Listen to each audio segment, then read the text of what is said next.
Ya, bersama pembalap Ducati Lenovo yang juga juara dunia MotoGP 2025, Marc Marquez harus terkena hukuman long lap penalti akibat insiden dengan Alex Rins di lap pertama.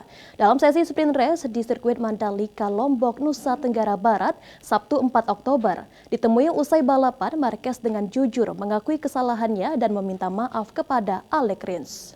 Marquez mengakui kesalahannya dan sudah minta maaf kepada Alex Rins.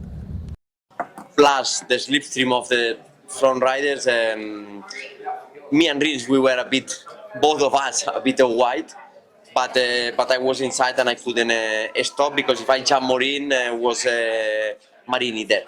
So yeah, I touched him. He went in the runoff area, and yeah, when you do that, you need to receive a penalty. And I saw long lap. I respect. I did it, and just after that.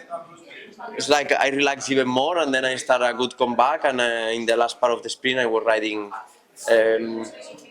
During the weekend was my best 3-4 laps, the last laps.